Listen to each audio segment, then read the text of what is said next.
Well, good evening, ladies and gentlemen. I'm going to call the meeting of the Richmond City Council for Monday, March 11th, 2024 to order. May I have a motion on the minutes? Moved and seconded. Any discussion? All those in favor? Any opposed? That is carried. Madam Clerk, any agenda additions or deletions? Thank you, Your Worship. We have one agenda addition. This is for in relation to item 11 on page 6 of the agenda, an additional motion for consideration to be forwarded to the UBCM regarding funding for temporary housing and services for refugees and asylum claimants. Right. If anyone needs that one taken off the consent agenda, you got to let me know. But I think it's good where it is. So the first item is the presentation. I'll call forward Alex Kernicki, Manager of Parks Programs, to present the 2024 Richmond Street banners. Alex.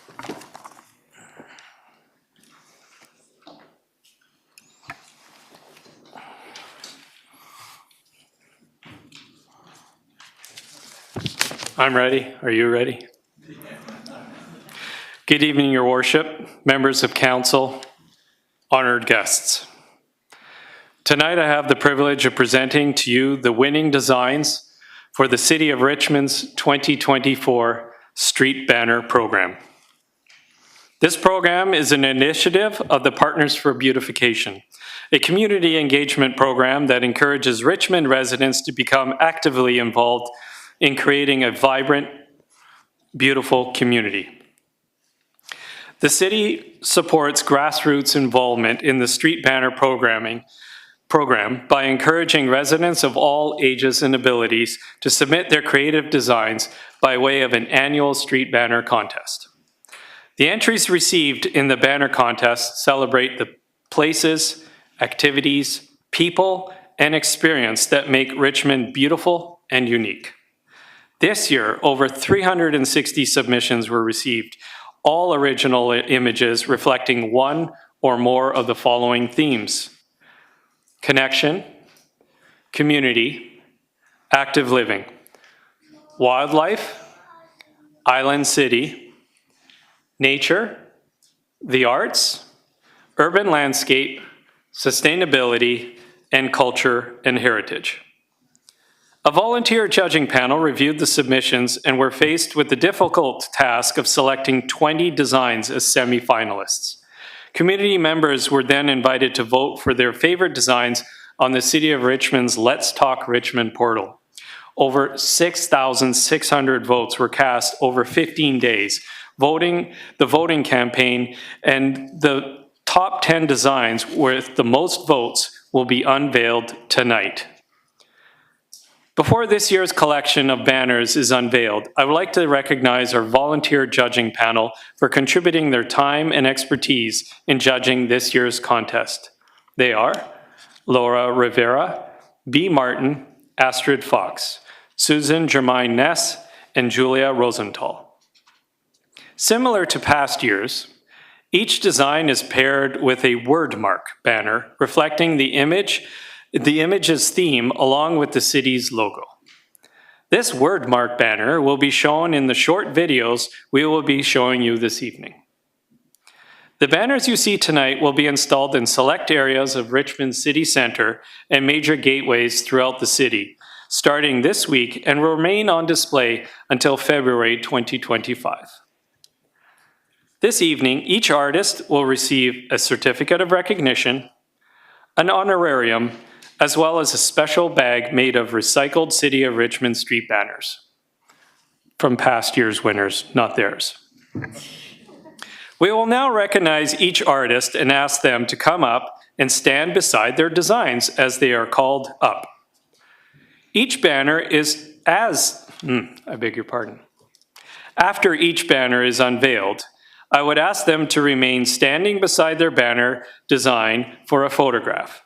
Once the photograph is taken, we will watch a short video profiling the banner winner talking about their creative inspiration and reflections on their artistic process.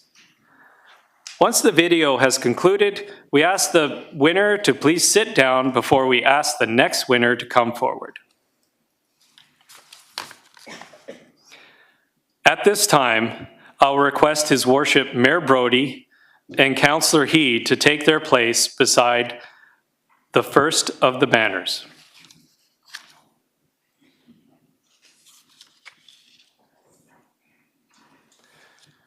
Our first image for this evening's ceremony was submitted by Caden Bierke and is titled Solar Love.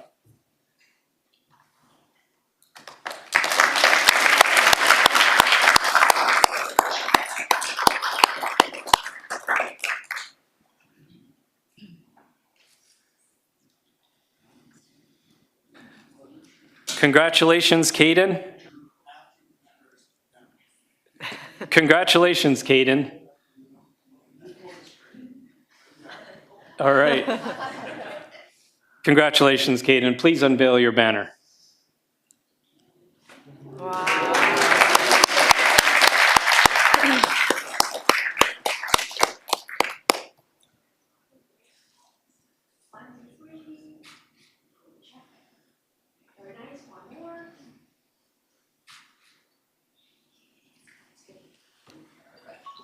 Okay.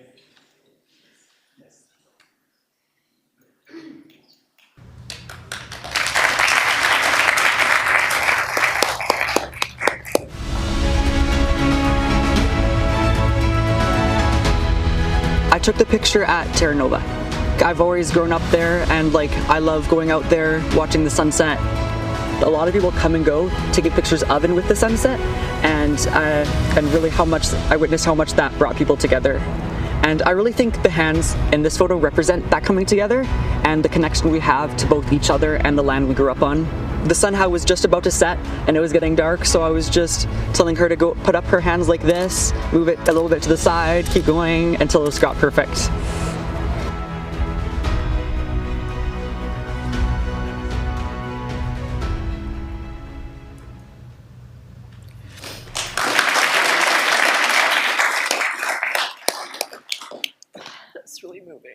May I please ask Councillor Hobbs to come forward to present the next banner of the evening by Elisa Ricci, titled Cherry Pink Dancers.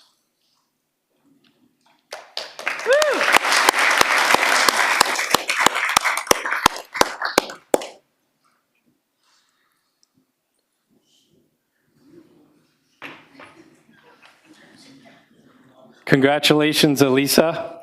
Please unveil your banner.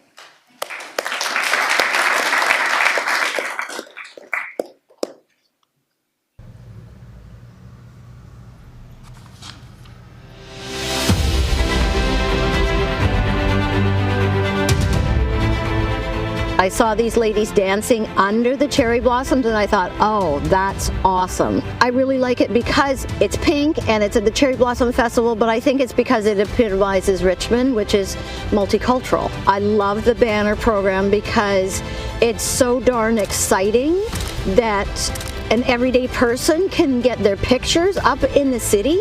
I'd like to thank my husband and my son because they are my critique panel before I send it in.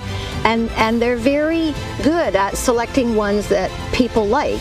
I'm appreciative to all my friends and family and people I meet who give me feedback because I want to become a better photographer. I also thank the city for the opportunity.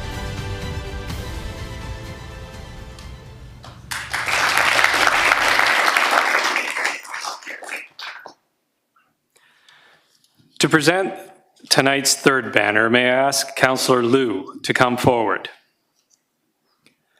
This next banner was submitted by Claire Scott and is titled Paddling into the Steveston Sunset.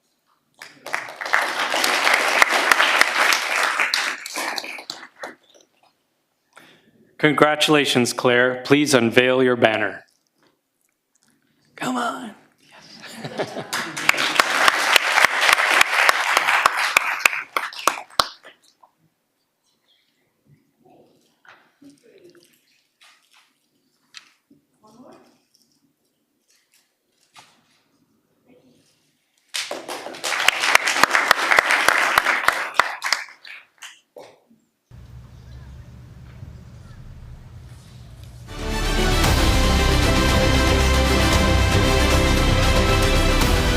I was out kayaking with my best friend Charla, and we were in the Steveston, just coming to the end of our little afternoon paddle, and the sun was setting in front of us. Couldn't resist taking a picture. Probably the beauty of Steveston when you're on the river and you see the sunset and the reflection. It's just the moment. My favorite part of the design is just being able to show active living in Richmond, Steveston more specifically. It's a fantastic opportunity for locals like myself to be able to showcase some of the visual experiences that we have in this beautiful city. Well, first of all, I'd like to thank my friend Charla, who's the model in the kayak, and of course the City of Richmond for giving us this opportunity, and all the people in my life, including my fiancé, Dan, for putting up with all the times I have to stop and take that picture and capture that moment.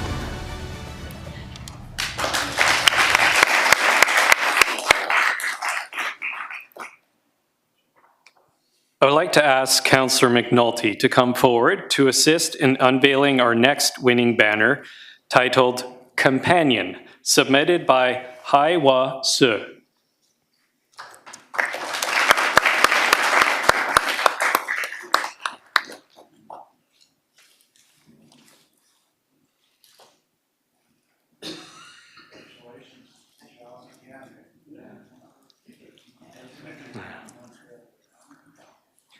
Congratulations.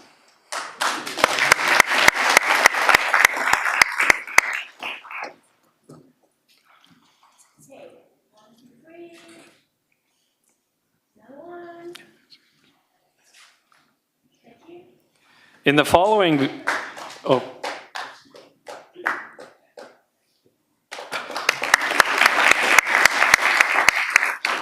In the following video, we'll hear from Nicole Wu speaking on behalf of her husband.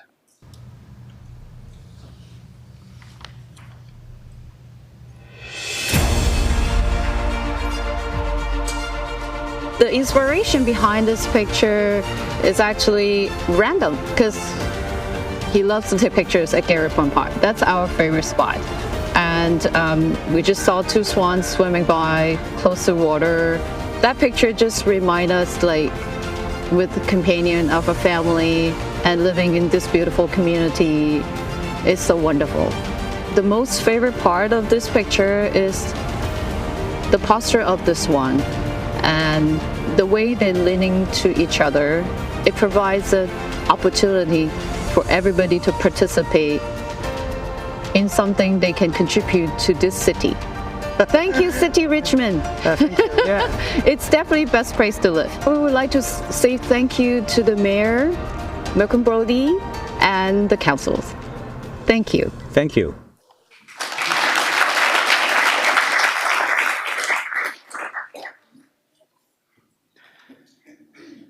Mayor Brody will be presenting the next banner of the evening by Lisa Toffolo, entitled Steveston at Sunset.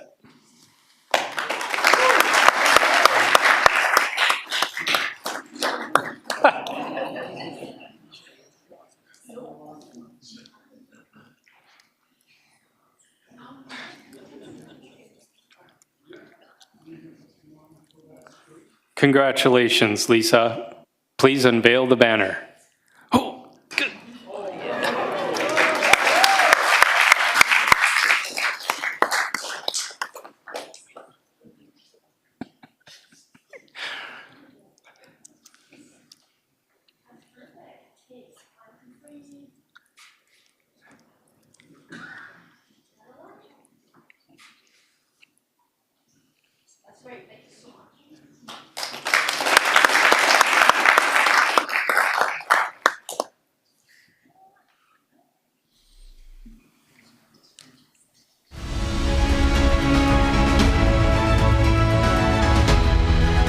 I was riding my bike with my sister, and it was the most incredible sunset we'd ever seen. And we had to pull over and take that shot. It was magnificent. So I've been a Richmond resident my whole life, and I just love capturing where we live. I love that the city provides us with this opportunity for sharing our creativity. And actually one of the other banner winners, Claire, who also has a sunset image that won, was the motivation for me entering. So it's a really great idea for artists to connect and collaborate, and then also to celebrate each other. I just like to thank the City of Richmond for providing us with this opportunity to have artists come together and showcase our work.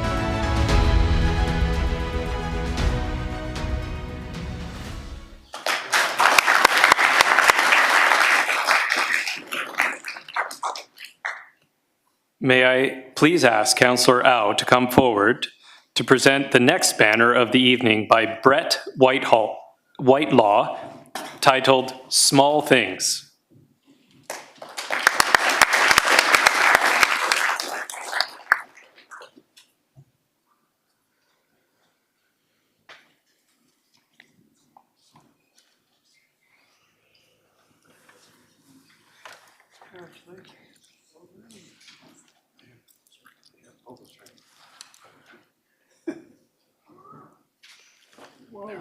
Nice.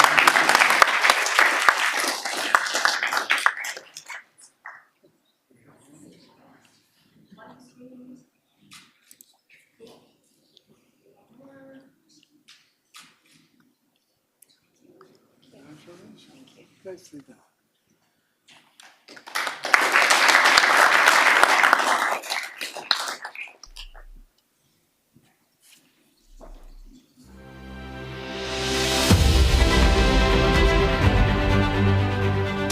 I've become more aware of the fragility of the ecosystem out on Sturgeon Bank, and then the extended estuary system. When I saw this grasshopper on a sunny day on a clover, I just thought it was just beautiful, and it sort of embodies all of the things that go into making that a beautiful space. Those things that are in our community that we sometimes overlook are really beautiful, and they can surprise us, and they can inspire us, and that's a good thing. Well, my mom is pretty proud of me, so I'd like to thank her and my son, yeah, for showing up, and all the people, my husband too, for going for walks with me on the dike.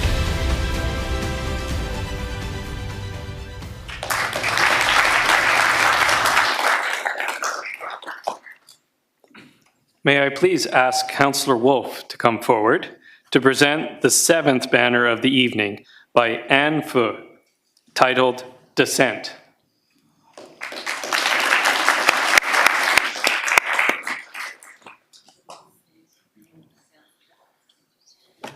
Congratulations, Anne. Please unveil your banner.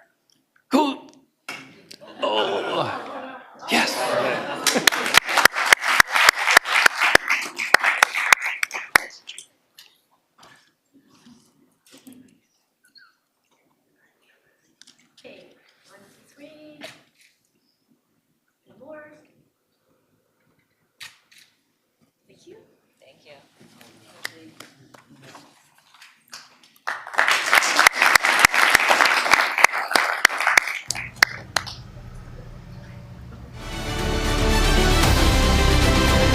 One of the most distinguished birds you can find in wetlands is the great blue heron.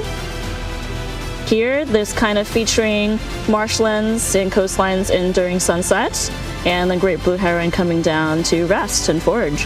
The great blue heron is such a majestic bird that I thought it would be very suiting to fit on this piece.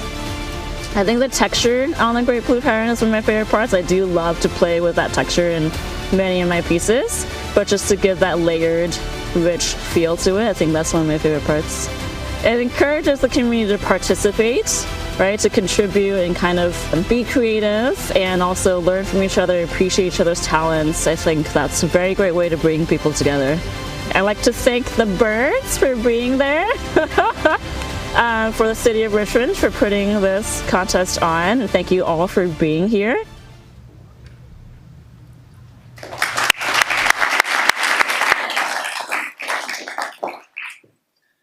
To present the next banner of the evening, I ask Councillor Day to come forward. Tonight's next banner is titled Sunset Blues and was designed by Fifi Zhao. Attending on behalf of Fifi is her mother and last year's winner herself, Lily Zhang.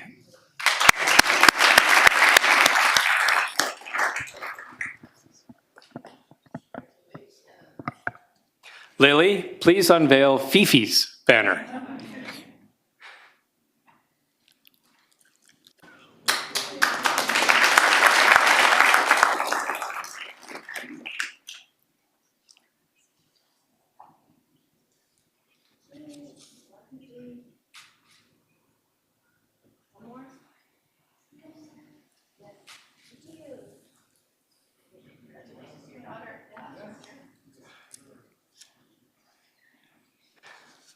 In the following video, Fifi's friend Josh will be speaking on her behalf.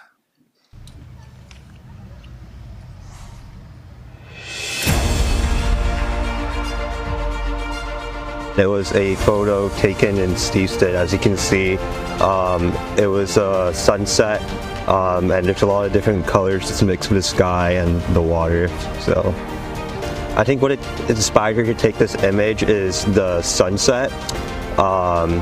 And then just seeing not only the sunset, but seeing a lot of different aspects of it. So touches such as like the colors, the orange color of the sunset reflecting in the water and off the beams of the metal. I guess the favorite part about the design is probably for sure the sunset. I think that's the main aspect of the photo. I think she would like to thank her mom because she and her mom would always go to Steveston to sightsee and take photos. And I guess she would like to thank me for talking on her behalf.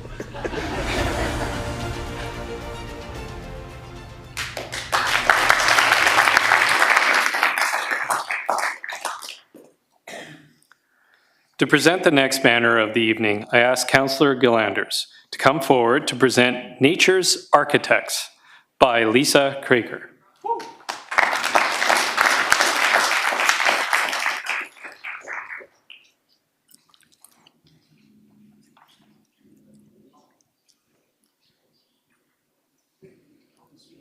Congratulations, Lisa. Please unveil your banner. Oh, come on.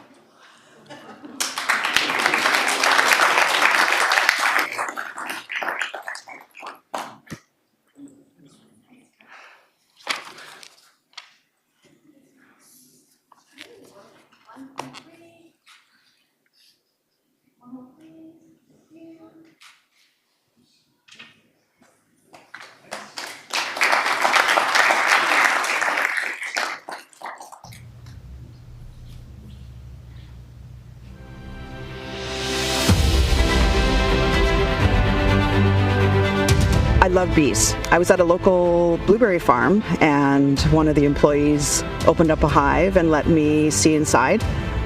My favorite part, I think, is just showing the kind of the up-close aspect of what's going on with the bees and the work that they do. I think it's wonderful learning about the program online, that it's photos from the residents of Richmond. Well, I'd like to thank the city for putting on this program. I think it's wonderful. I want to thank the employee at Bill's Bees and Berries that actually took the time to open up the hive for me and let me get an up close and personal look at the hive and the bees. And thank my family, my kids. You know, they always encourage me to go out and take pictures and you know, take chances.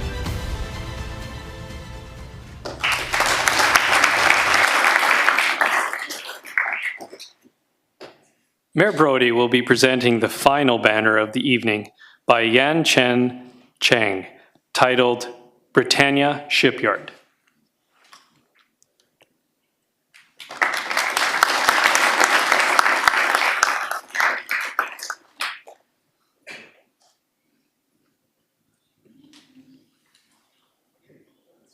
Congratulations, Yan Chu. Please unveil your banner.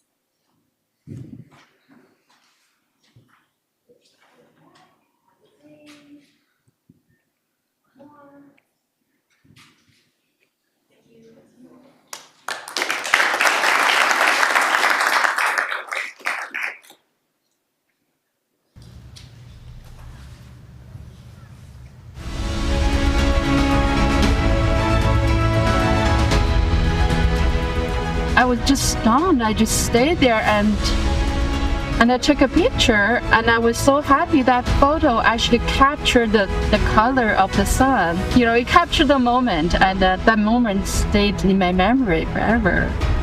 It's really exciting that my photo was chosen and going to be on the street one day. It makes me feel like I belong to the city. I'm immigrant, and so I'm happy that I can be part of the city, especially in this way. I'm so excited.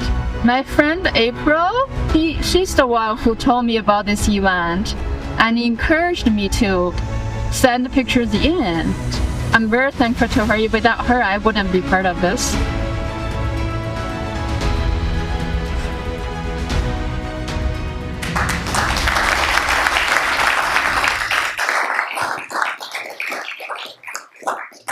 Ladies and gentlemen, we present to you your 2024 City of Richmond Street Banner Collection.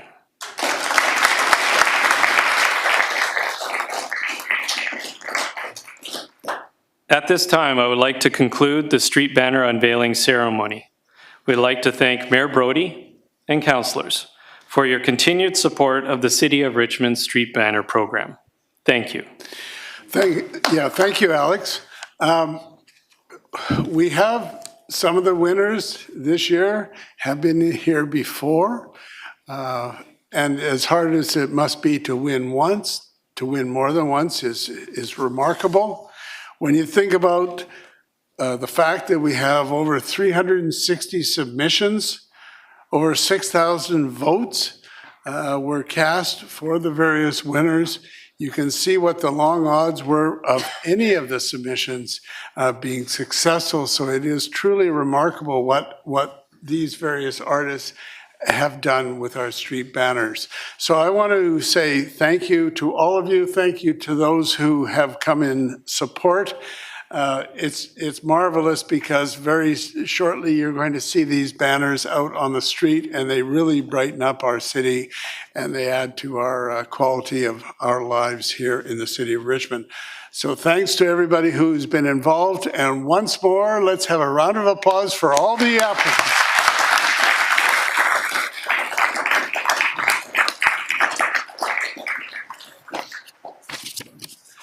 Okay, now my guess is some of you may depart. Of course, you're welcome to stay or depart, but we are carrying on with our meeting, so if you could just keep that one in mind. So may I have a motion to resolve in a committee of the whole to hear delegations on items on the agenda? Moved and seconded. All those in favor, any opposed? That's carried. Are there any parties here tonight in the audience who wish to speak to us on an item on the agenda? I'm not seeing any hands.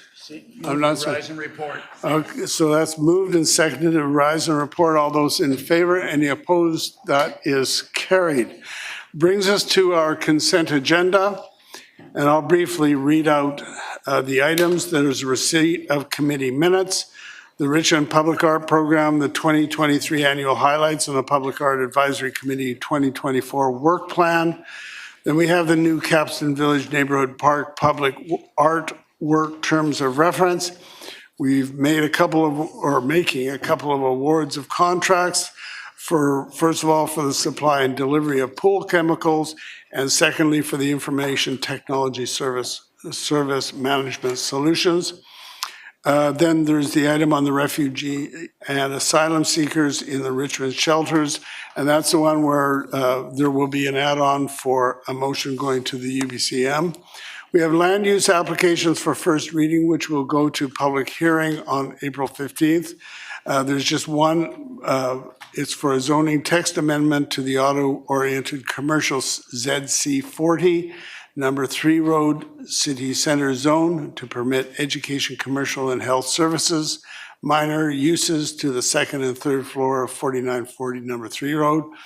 Then we have the annual report on 2024 work program for the Food Security and Agriculture Advisory Committee, the Cultural Harmony Plan, the 2022 to 2023 update, housekeeping request for abandonment of unadopted bylaws, and finally, the land use application for first, second, and third reading. It's at 7560 Ash Street, a rezoning from single detached RS1F zone to the single detached South McLennan City Center ZS14 zone. May I have a motion to adopt those items by general consent? Moved and seconded. We'll go to Councillor McNulty. Thanks very much, Your Worship. First of all, I want to speak about the public art and just what we saw tonight. It's actually very germane to what we have.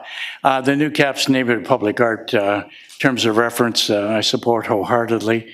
That's a new area that we're going to be having a large number of people and population will go up in that area, but also we're in the Capstan area, we're going to have a new train station, and this fits in quite nicely with it. So thanks very much for the laying out everything. I think it's very, very important that we have it at this stage, and I'll be looking forward to when we look forward to the new community association that might be in that area as well. So I'll be supporting everything on the agenda. Just a couple of other things I want to make a comment on, Your Worship, if I may. And that is the work programs that we've got with the Food Security and Agricultural Advisory Committee, the number of things that they're doing with it. And not only are they looking at food security, but they're also looking at what I would call land tenure and commenting on everything from soil deposits and removal to where we can continue to grow food. So that to me is very important that we're able to handle that. The other item I wanted to comment, Your Worship, is the Cultural Harmony Program and update. I liaise to the Intercultural Committee for the city, and I hope that this particular program will and update will go to them for further discussion.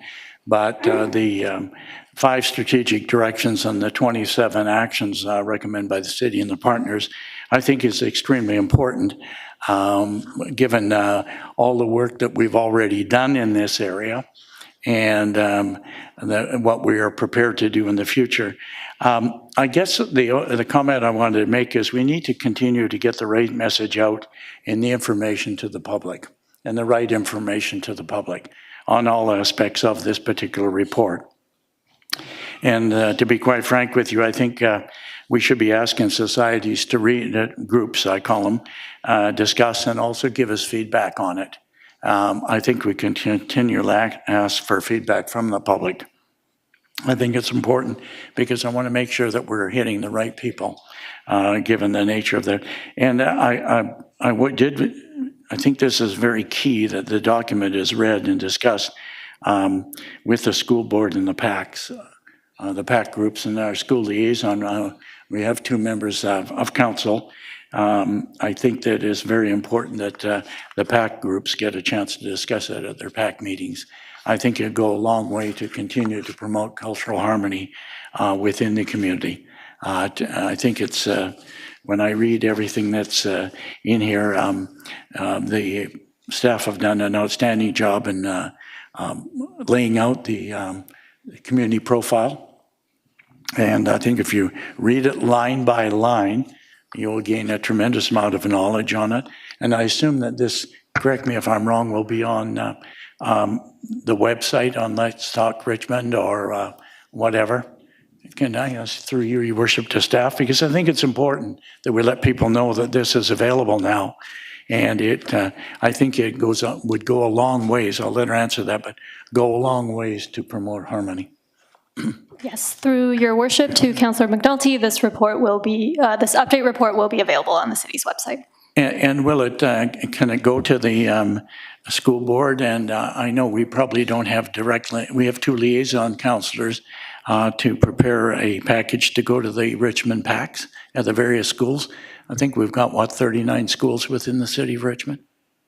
Through Your Worship to Councillor McNulty, yes, the update report will be shared with community partners, including school board. Well, I appreciate that, Your Worship. I think it'll go a long way, given various situation with the accurate information going out there. So thanks very much. That's you. Yeah.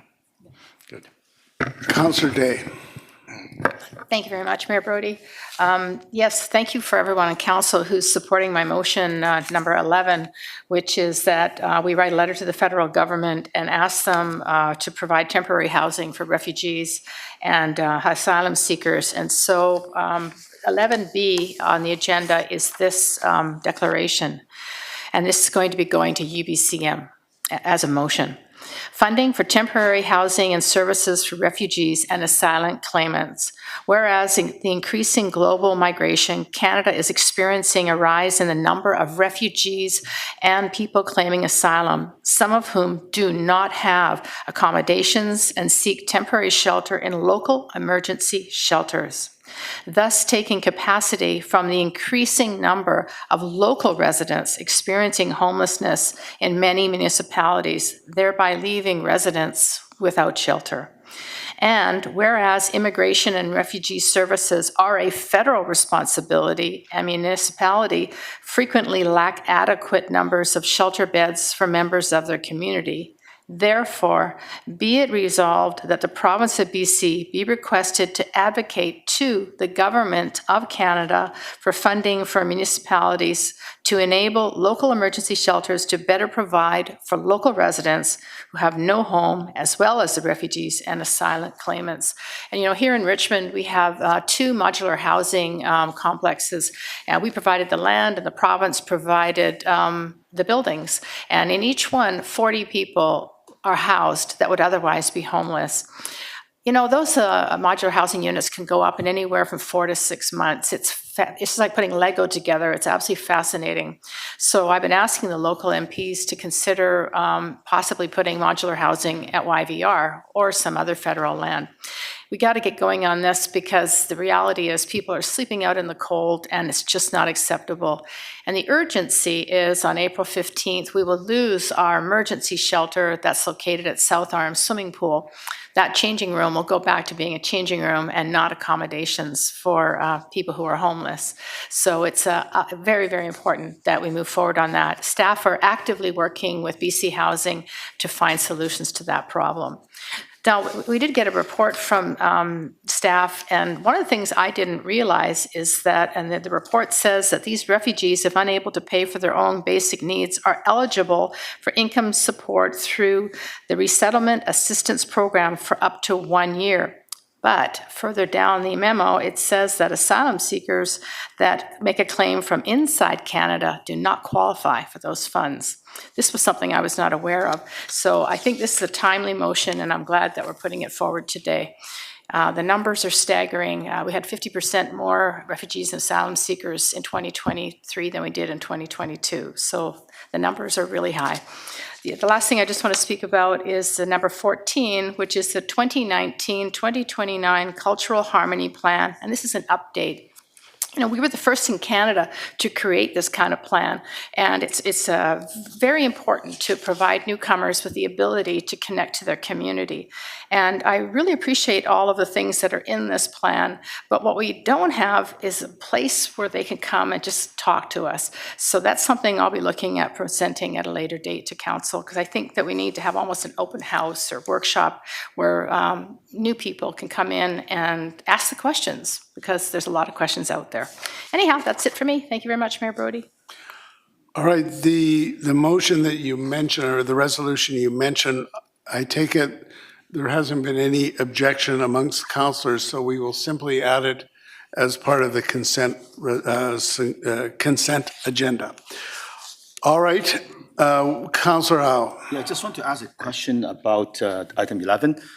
Do we know if FCM has done anything regarding the providing funding for shelters for those refugees? Because we know that this is not a local issue, it's a national issue. So do you know that FCM has done anything? And shall we also bring this up to the attention of FCM? Who on staff can answer that? I'm pretty sure the answer is no.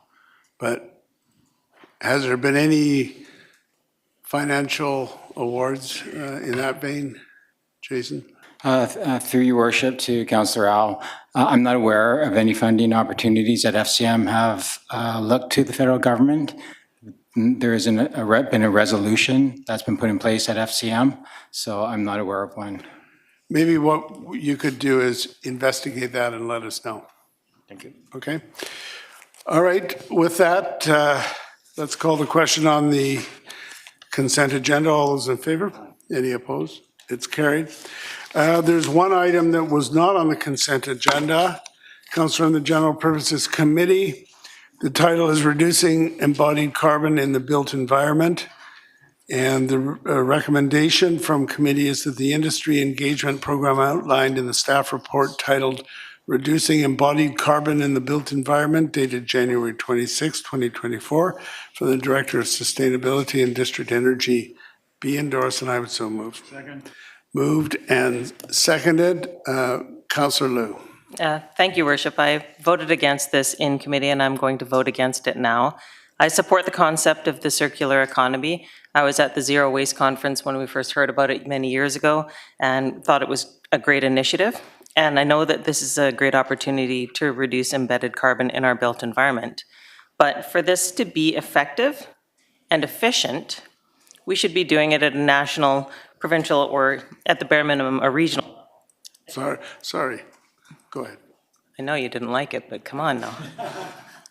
I think that doing this on a piecemeal, city-by-city basis, it just causes confusion in the building industry, and which then leads to delays and waste. We know Metro Vancouver, it says in the report, in the appendix, that Metro Vancouver is doing work on this, the province is doing some work here, and the feds are also working on this. And so for us to keep going on this, I think we can wait a year, see what everyone else comes up with, and then go from there. We're already busy with so many legislative changes, Bill 44 and our own OCP update. I think this will definitely add time to our approval process, which adds costs in an already tight housing market. And so I think we should be waiting and seeing. I don't think it's financially defensible right now. All right, Councillor Glanders. Thank you, Your Worship. I just have a question to staff, whoever can answer, about what Councillor Liu just said about it adding costs to the industry. On page CNCL 158, it says, with council endorsement, staff propose an industry engagement and capacity building process as follows: participation in regional and industry working groups, conducting interviews with peers and industry leaders, a roundtable, etc. And then staff would report back in 2025 with a set of recommendations. So would any of this engagement slow down building or add any cost to builders or affect moving forward on housing in any way right now, or is it just engagement to learn more? Through the chair to Councillor Glanders, it is engagement to learn more, and in particular understanding where they have sensitivities, whether it be product availability or costs. So initially, the first stage is to ask those questions, and it's not perhaps highlighted as best as we could have. So staff will take that to note that we might do better in conveying how we approach these early engagements.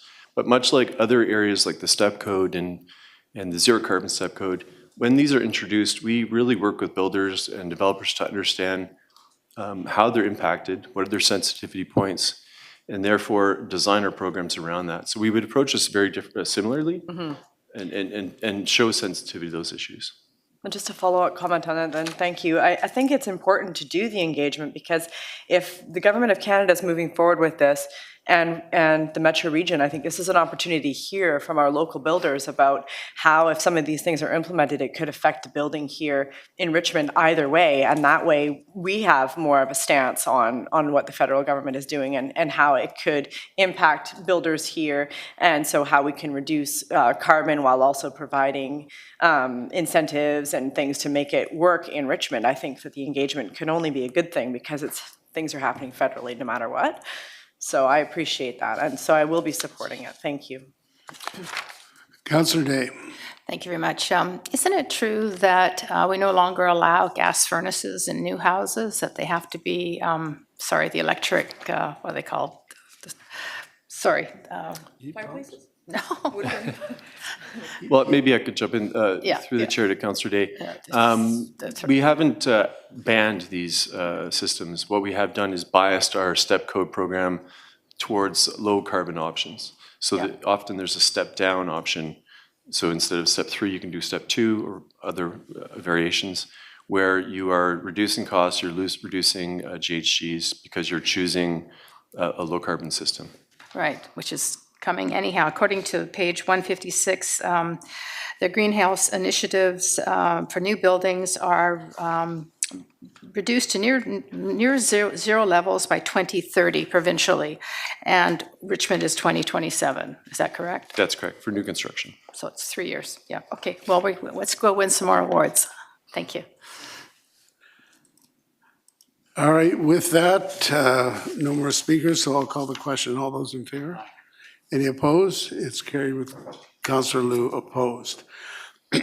That takes us to the public announcements. First of all, coming from today's closed council, there was an award of two contracts for the Works Yard Replacement Phase 1. First of all, the Architectural Services contract for the Works Yard Replacement Phase 1 was awarded to TKA+D Architecture and Design. And the Construction Manager Pre-Construction Services contract was awarded to PCL Constructors West Coast, Inc. And also staff are authorized to take the necessary and usual steps when we sign a contract. Upcoming is the UROC Awards. Nominations are now open for the city's 2024 UROC Awards. These annual awards recognize and celebrate the contributions of Richmond youth and supportive adults in two categories: Outstanding Youth and Asset Champions. Details and nomination forms are on the city website. Nominations closed April 2nd, with the winners announced during the Youth Week in early May. Then we have the Friends of the Library, Richmond Library, with their book sale. The Friends of the Richmond Library are holding their next book sale this coming weekend, March 16th and 17th, at the Thompson Community Center. This popular event features quality English and Chinese language adult fiction and nonfiction books, as well as a large selection of children's books. Sales are cash only, and all proceeds benefit the Richmond Public Libraries. For more information, go to yourlibrary.ca. The Richmond RCMP, in collaboration with the Richmond Fire Rescue, ICBC, and BCAA, will hold its 4th annual public car seat clinic on Saturday, March the 23rd. The clinic takes place at Brighouse Fire Hall, number 1, at Gilbert and Granville, from 10 a.m. to 2 p.m., and will offer education and hands-on advice on child passenger safety. So that event is coming up on Saturday, March 23rd. And finally, spring break begins next week. And the city has a number of fun and educational activities to keep the children active, engaged, and entertained. So if you want details of that and you want to go register, go to richmond.ca/spring break. With that, we will turn to Madam Clerk for bylaws for adoption. Thank you, Your Worship. There are 5 bylaws for final adoption with no noted opposition. So they're all moved and seconded. Discussion, all those in favor? Any opposed? That is carried. And Development Permit Panel. Thank you. There are 2 recommendations. Recommendation 1, that the Chair's report for the Development Permit Panel meetings held on March 24th, 2021 and August 23rd, 2023 be received for information. And number 2, that the recommendations of the panel to authorize the issuance of a development permit for the property located at 11540 Railway Avenue and a development permit for the property located at 3588 Ketchison Road be endorsed and the permit so issued. So moved. Moved and seconded. Any discussion? All those in favor? Any opposed? That is carried. Thank you. We are now adjourned.